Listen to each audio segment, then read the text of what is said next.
विजय तिलक, विजय तिलक, विजय तिलक, विजय तिलक, विजय तिलक, विजय तिलक, विजय तिलक। नमस्कार, बहुत स्वागत है आप सभी का विजय तिलक में। आपके साथ मैं दीपा बाफिला। सुबह के 10 बज गए हैं। बुलेटिन की शुरुआत इस वक्त की बड़ी खबर के साथ करते हैं। बड़ी खबर लखनऊ से है। पोस्टल बैलेट में सपा को मिले सबसे ज्यादा वोट। जी हां, पोस्टल बैलेट से वोटिंग में सपा को भाजपा से ज्यादा मत मिले हैं, वोट मिले हैं। पोस्टल बैलेट में सपा को 2,27,234 वोट मिले और पोस्टल बैलेट में भाजपा को 1,47,407 वोट मिले हैं। सपा के पुरानी पेंशन बहाली के दाव को माना जा रहा वजह। और देखिए, ये बड़ी खबर है। पोस्टल बैलेट में सपा को 2,27,234 वोट मिले हैं, जबकि भाजपा के लिए यह खबर है कि भाजपा को 1,47,407 वोट मिले हैं। ये बड़ी जानकारी इस वक्त आपके सामने हम रख रहे हैं, लखनऊ से है। और इसी पर अधिक जानकारियों के साथ मेरे सहयोगी अनुभव शुक्ला जुड़ चुके हैं। अनुभव, पोस्टल बैलेट में जो गिनती हुई उसमें सपा के लिए अच्छी खबर यह है कि भाजपा से ज्यादा वोट यहां सपा को मिले। बिल्कुल, आपको याद है किस तरीके से चुनाव से पहले समाजवादी पार्टी ने कहा था कि हम ओल्ड पेंशन स्कीम ओपीएस को लागू करेंगे अगर सत्ता में आते हैं। और पोस्टल बैलेट की जो वोटिंग होती है उसमें जो सर्विस में लोग लगे होते हैं, ड्यूटी में जो लोग लगे होते हैं, नौकरी पेशा लोग, वही वोट डालते हैं।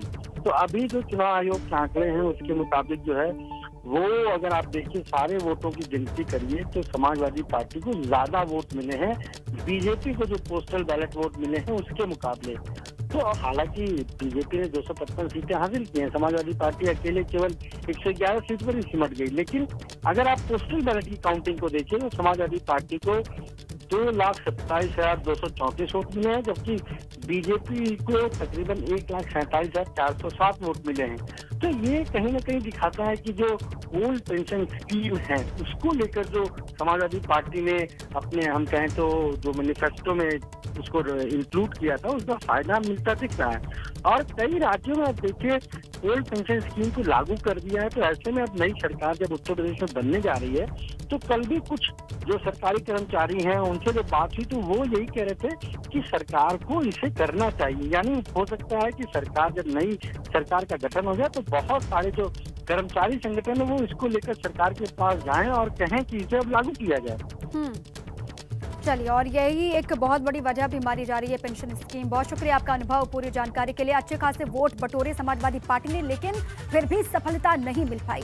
लखनऊ से दूसरी बड़ी खबर है एमएलसी चुनाव को लेकर भाजपा की तैयारी। एमएलसी चुनाव के लिए भाजपा ने तय किए कई नाम। सपा से भाजपा में आए एमएलसी को ही उम्मीदवार बनाने की रणनीति चल रही है, तैयारी चल रही है।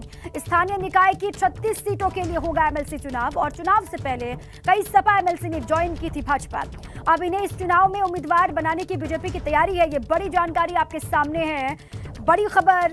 देखिए, एमएलसी चुनाव को लेकर भाजपा की जो तैयारी है वो शुरू हो चुकी है और ये भी कहा जा रहा है कि सपा से भाजपा में आए हुए एमएलसी को ही उम्मीदवार बनाने की पूरी प्लानिंग चल रही है और स्थानीय निकाय की 36 सीटों के लिए होगा एमएलसी चुनाव।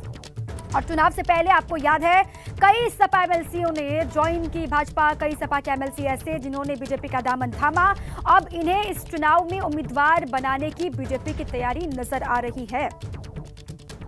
कौन कौन से वो नाम होते हैं उस पर भी जल्द ही पूरी तस्वीर साफ हो जाएगी। बहरहाल ये बड़ी खबर आपके सामने है। जल्द ही इसको लेकर बीजेपी आगे बढ़ते हुए कोई जानकारी साझा की जाएगी बीजेपी की तरफ से। लेकिन अभी ये खबर है कि जो सपा के एमएलसी भाजपा में आए उन्हीं को मौका दिया जा सकता है। इसी पर अनुभव एक बार फिर से जुड़ चुके हैं। अनुभव, क्या जानकारी है एमएलसी चुनाव को लेकर? विधानसभा के चुनाव संपन्न हुए हैं लेकिन एक और चुनाव अभी बाकी है और वो स्थानीय निकाय के जो एमएलसी के चुनाव होते हैं वो होने हैं। तो ऐसे में 36 सीटें खाली हो रही हैं और जो इनमें से ज्यादा सीटें हासिल करेगा वो विधान परिषद में भी बहुमत में आ जाएगा। बीजेपी की ये तैयारी है। 2 दिन पहले मुख्यमंत्री आवास पर जब बैठक हुई जिसमें मुख्यमंत्री थे, प्रदेश अध्यक्ष थे, महामंत्री संगठन, यूपी प्रभारी, तमाम सारे लोग थे, कुछ नामों पर चर्चा हुई है। और हमारे जो सूत्र हैं उनका साफ तौर पर कहना है कि जब चुनाव हो रहे थे उससे पहले कई सारे जो समाजवादी पार्टी के वर्तमान एमएलसी हैं, उन्होंने बीजेपी ज्वाइन की थी, तो उनमें से कुछ लोगों को चुनाव बीजेपी लड़ाएगी, उन्हें अपना उम्मीदवार स्थानीय निकाय का बनाएगी। तकरीबन 7 से 8 ऐसे नाम हैं जिन्हें बीजेपी उम्मीदवार बनाएगी, तो लगभग वो नाम तय हो चुके हैं। हालांकि समाजवादी पार्टी में भी अब नामों को लेकर मंथन हो रहा है और कोशिश ये है समाजवादी पार्टी की तरफ से जो वर्तमान लोग हैं उन्हें ही लड़ाया जाए, लेकिन बीजेपी की भी तैयारी है कि ज्यादा सीटें जीतकर विधान परिषद में भी अपना बहुमत। चलिए, और इसी तैयारी से जोड़ करके ये बड़ी खबर भी देखी जा रही है, जो सपा से बीजेपी में आए उन्हीं पर दाव चला जाएगा। बहुत शुक्रिया अनुभव आपका पूरी जानकारी के लिए।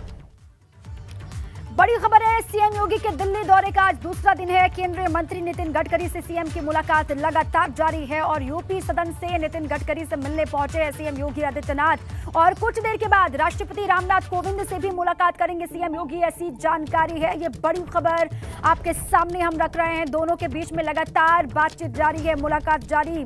केंद्रीय मंत्री नितिन गडकरी से मिलने के लिए पहुंचे हैं यूपी सदन से योगी आदित्यनाथ और जैसे ही उनसे मुलाकात खत्म होगी उसके तुरंत बाद ही निकल जाएंगे योगी आदित्यनाथ राष्ट्रपति रामनाथ कोविंद से मुलाकात करने के लिए। हालांकि महामहिम से उनके मुलाकात का जो वक्त बताया गया था वो 10:15 का बताया गया था। 10 बज के थोड़ा ज्यादा का वक्त हो चुका है। कुछ देर के बाद तस्वीरें भी सामने आएंगी। 2 तस्वीरें हम आपको दिखा रहे हैं। यूपी सदन से निकले सीएम योगी आदित्यनाथ, उसी वक्त की एक तस्वीर है और नितिन गडकरी से उनकी लगातार मुलाकात जारी है। बाहर निकलने का यहां पर भी इंतजार हो रहा है।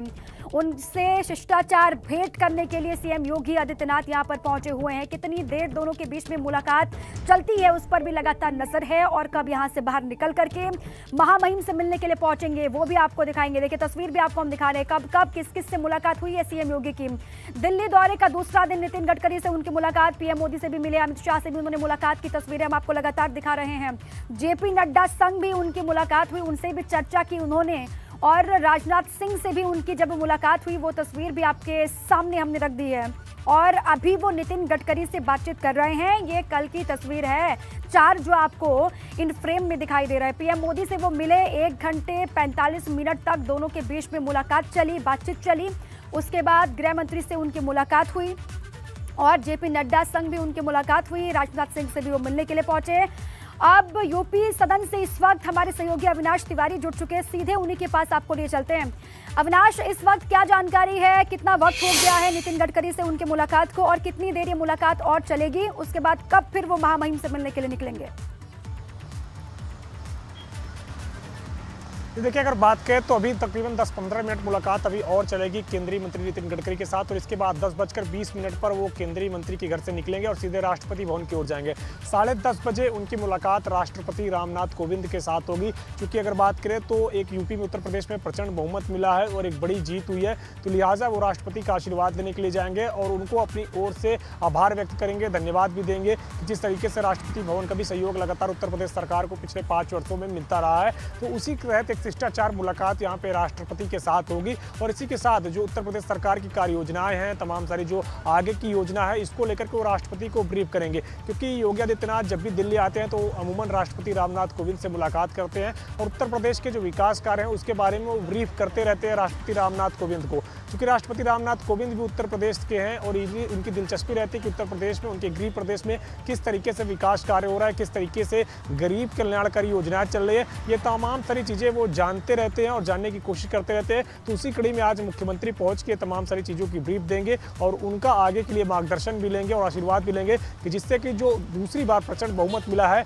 तो उत्तर प्रदेश सरकार एक बार फिर से बेहतर कार्य कर सके और आगे जनता की सेवा वैसे ही करती रहे जैसे पिछले 5 वर्षों में उत्तर प्रदेश सरकार ने किया, जिसी का नतीजा है कि एक बार फिर से प्रचंड बहुमत उत्तर प्रदेश में भारतीय जनता पार्टी को मिला है। उसके बाद अगर बात करें तो केंद्रीय सूचना प्रसारण मंत्री अनुराग ठाकुर से मुख्यमंत्री की मुलाकात होगी। चूंकि अनुराग ठाकुर उत्तर प्रदेश के चुनाव में बीजेपी के चुनाव से प्रभारी थे और युवाओं को साधने की जिम्मेदारी उनको दी गई थी। जहां उत्तर प्रदेश में रोजगार की बात की जा रही थी और तमाम सारे जो परीक्षा वाले छात्र हैं उनको कहीं ना कहीं विपक्ष अपने पाले में लाने के लिए लगातार कोशिश कर रहा था और युवा वोटरों पर खासतौर से विपक्ष का वहां पे निशाना था कि उनको अपने पाले में लाया जाए। लेकिन अनुराग अनुराग ठाकुर को ये जिम्मेदारी दी गई थी कि युवाओं को बीजेपी के पक्ष में लाया जाए और अनुराग ठाकुर ने इसको बखूबी निभाया है। ठीक है अविनाश, देखिए आज इनसे मुलाकात होनी है, जिनकी तस्वीरें हम लगातार दिखा भी रहे हैं। नितिन गडकरी से मुलाकात का सिलसिला जारी है, महामहिम से भी मिलने वाले हैं, अनुराग ठाकुर से भी मुलाकात करेंगे, धर्मेंद्र प्रधान से भी मिलेंगे। अविनाश देखिए, कल जिन जिन से मुलाकात हुई उसमें प्रधानमंत्री मोदी का नाम भी है, अमित शाह से भी मिले, जेपी नड्डा से भी उनकी मुलाकात हुई, राजनाथ सिंह से भी मुलाकात हुई।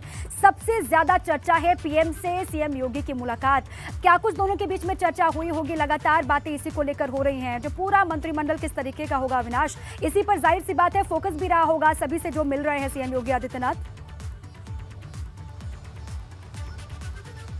जी बिल्कुल, अगर बात करें तो कल सबसे लंबी मुलाकात मुख्यमंत्री की प्रधानमंत्री नरेंद्र मोदी के साथ ही हुई। तकरीबन 1 घंटे 45 मिनट ये मुलाकात चली, जिसमें उत्तर प्रदेश के तमाम सारे विकास कार्यों पर विस्तृत चर्चा की गई। और ये जो जीत हुई है, इस जीत के बाद अब किस तरीके से मंत्रिमंडल का स्वरूप रखा जाए, किस तरीके से तमाम सारे नेताओं को दोबारा मंत्रिमंडल में शामिल किया जाए और किन नए चेहरों को मौका दिया जाए, इसको लेकर के विस्तृत बातचीत प्रधानमंत्री नरेंद्र मोदी से हुई है। चूंकि प्रधानमंत्री नरेंद्र मोदी लगातार उत्तर प्रदेश में अपनी जो विकास कार्य चल रहा है उस पर नजर बनाए रखते हैं और तमाम सारे तरीके से अपडेट भी लेते रहते हैं। तो मुख्यमंत्री को उन्होंने अपना मार्गदर्शन भी दिया और मुख्यमंत्री को बताया कि किस तरीके से अब आगे उत्तर प्रदेश सरकार विकास कार्यों में तेजी लाए, क्योंकि जिस तरीके से केंद्र के सहयोग से तमाम सारी योजनाएं चल रही है, चाहे वो जेवर इंटरनेशनल एयरपोर्ट हो, चाहे वो अयोध्या में तमाम सारे विकास कार्य हो, या फिर बुंदेलखंड एक्सप्रेसवे हो, या फिर डिफेंस कॉरिडोर हो, तो अब इन तमाम सारे कार्यों में कैसे तेजी लाई जाए कि 2024 से पहले इन कार्यों को पूरा कर लिया जाए और 2024 में जब दिल्ली के लिए चुनाव हो, यानी कि जब लोकसभा का चुनाव हो, तो एक बार फिर से बीजेपी को प्रचंड बहुमत मिले, जैसा कि 2014 में 2019 में मिला। तो उसी की कड़ी में तमाम सारे बातचीत हुई है और मुख्यमंत्री ने विकास की यूएसपी रही योगी सरकार की, बार बार यही कहा गया बीजेपी की तरफ से, और विकास के एजेंडे पर ही यह ऐतिहासिक जीत मिली है, ये भी बार बार दोहराया जा रहा है। बहुत शुक्रिया आपका अविनाश, पूरी जानकारी के लिए भी और तफसील से समझाने के लिए भी। देखिए, यूपी में ऐतिहासिक जीत हासिल करने के बाद रविवार को पहली दफा योगी आदित्यनाथ पहुंचे दिल्ली और यहां उन्होंने भाजपा आलाकमान से बैक टू बैक मुलाकात की। इस दौर में योगी आदित्यनाथ और पीएम मोदी के बीच चली करीब 100 मिनट की मुलाकात बेहद चर्चाओं में है। माना यह जा रहा है कि नई सरकार के लिए पीएम ने कई मंत्र दिए हैं, जिससे आने वाले दिनों में कई चौंकाने वाले फैसले देखने को मिल सकते हैं।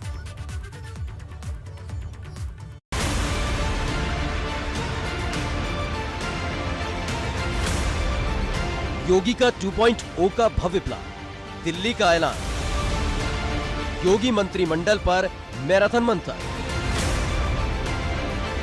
देश के सबसे बड़े सूबे की सबसे बड़ी जंग फतेह करने के बाद योगी आदित्यनाथ पहली बार दिल्ली पहुंचे, जहां योगी ने एक के बाद एक कई मुलाकात की। पहली मुलाकात संगठन महामंत्री बीएल संतोष से की, क्योंकि यूपी में जो प्रचंड जीत मिली है उसमें एक बड़ा योगदान मजबूत संगठन का भी है, जिसकी कमान बीएल संतोष के हाथ में थी। इस दौरान केंद्रीय मंत्री सर्बानंद सोनोवाल भी मौजूद थे। इसके बाद योगी आदित्यनाथ की एक मुलाकात उपराष्ट्रपति वेंकैया नायडू से हुई, जहां उपराष्ट्रपति ने योगी को जीत की बधाई दी। इस मुलाकात के बाद योगी सबसे बड़ी मुलाकात के लिए पीएम मोदी से मिलने पहुंचे, जिस पर पूरे देश की निगाहें टिकी हुई थी। ये मुलाकात करीब 1.5 घंटे तक चली। दरअसल यूपी में मिली जीत मोदी योगी की जोड़ी का कमाल है, जिसके सामने समूचा विपक्ष हवा हो गया। इसके बाद योगी आदित्यनाथ ने राष्ट्रीय अध्यक्ष जेपी नड्डा से मुलाकात की। प्रधानमंत्री नरेंद्र मोदी की मुख्यमंत्री योगी आदित्यनाथ के साथ तकरीबन पौने 2 घंटे बैठक चली। इस बैठक में प्रधानमंत्री का मुख्यमंत्री ने धन्यवाद कहा, जिस तरीके से उत्तर प्रदेश में प्रचंड बहुमत मिला है, और इसके साथ साथ ही अपने शपथ ग्रहण समारोह के लिए प्रधानमंत्री को आमंत्रित भी किया। इसके साथ अगर बात करें तो प्रधानमंत्री के साथ विस्तृत चर्चा हुई मुख्यमंत्री योगी आदित्यनाथ की, खासतौर से उत्तर प्रदेश चुनाव से पहले जो घोषणाएं भारतीय जनता पार्टी ने की है, इस चीज को लेकर के। यूपी जीतने के बाद ये योगी की पहली दिल्ली यात्रा थी। यही वजह थी कि पूरी दिल्ली योगी आदित्यनाथ के शोर से गूंजने लगी। दिल्ली का यूपी सदन भगवा रंग से फट गया। दरअसल योगी की ये दिल्ली यात्रा कई मायनों में खास है, क्योंकि जल्द योगी आदित्यनाथ का शपथ समारोह होना है, मंत्रिमंडल तय करना है। मंत्रिमंडल में कौन होगा कौन नहीं, इसका फैसला दिल्ली से तय होना है। अब एक कार्यकर्ता जश्न मना रहा है, होली खेलना है। अच्छा, उसके बाद अपना देखिए कब होता है, तय होगा। पिछली बार योगी जी की कैबिनेट में आपने शपथ ली थी, इस बार कितनी तैयारी है? मैं नहीं कह सकता, ये तो पार्टी का निर्णय होता है और साथ साथ मुख्यमंत्री का एक प्रेरोगेटिव होता है। तो जो भी निर्णय पार्टी का होएगा और मुख्यमंत्री का, वो स्वीकार होगा। डर लग रहा है कि भरोसा है? मेरे को डर नहीं लगता, क्योंकि काम मुझे कोई भी दिया जाएगा, इतना मुझे पता है कि पार्टी मुझे पार्टी में मुझे अब 30 साल के ऊपर हो गए हैं। पार्टी ने मुझे कभी खाली नहीं बैठाया है, मेरे से कोई ना कोई काम करा और जो काम दिया है वो करके देखा। योगी मंत्रिमंडल में कितने डिप्टी सीएम होंगे, कितने नए मंत्रियों को मौका मिलेगा, कितने पुराने मंत्रियों का पत्ता कटेगा, इसका फैसला हाईकमान को करना है। लेकिन एक बात साफ है, इस बार योगी का शपथ समारोह एकदम खास होगा, क्योंकि आजादी के बाद ये पहली बार है जब कोई सीएम दोबारा यूपी की सत्ता में लौटा है। मतलब योगी आदित्यनाथ ने यूपी की राजनीति का इतिहास बदल दिया है और अपने सामर्थ्य से नया इतिहास गढ़ दिया है। और अब सबको इंतजार है उस पल का जब योगी दोबारा सीएम पद की शपथ लेंगे। एबीपी गंगा के लिए अविनाश तिवारी की रिपोर्ट।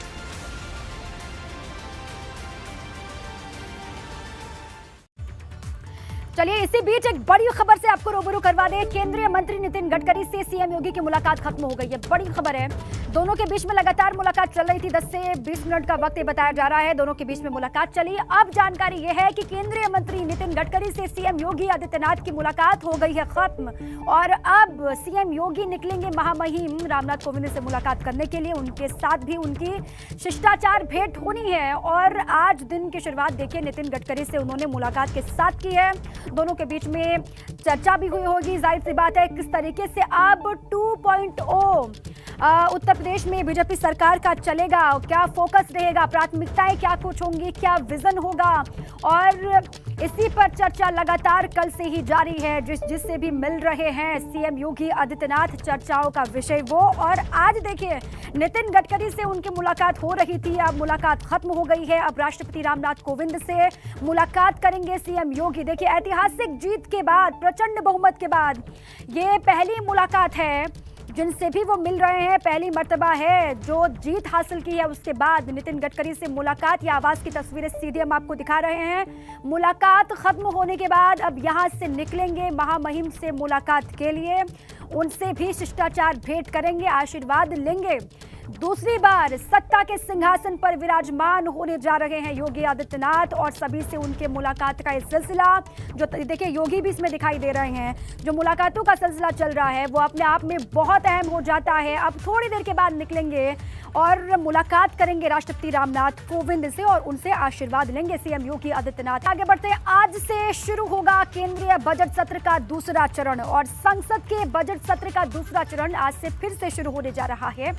लोकसभा में पेश किया जाएगा जम्मू कश्मीर का बजट, ये जानकारी मिल रही है। केंद्रीय वित्त मंत्री निर्मला सीतारमण पेश करेंगे जम्मू कश्मीर का बजट और विदेश मंत्री एस जयशंकर भी आज संसद में दे सकते हैं बयान। ऑपरेशन गंगा को लेकर संसद में बयान दे सकते हैं विदेश मंत्री एस जयशंकर। उनकी तरफ से क्या कुछ कहा जाता है इस पर भी लगातार नजर होगी, क्योंकि ऑपरेशन गंगा के तहत जो यूक्रेन में फंसे हुए भारतीय हैं उनको लगातार वापस हिंदुस्तान लाया जा रहा है और इस बीच में उनका ये बयान संसद के भीतर से जो दिया जाएगा वो अपने आप में अहम हो जाएगा। और इसके अलावा खबर ये भी है कि वित्त मंत्री निर्मला सीतारमण जम्मू कश्मीर को लेकर बजट भी आज पेश करेंगे।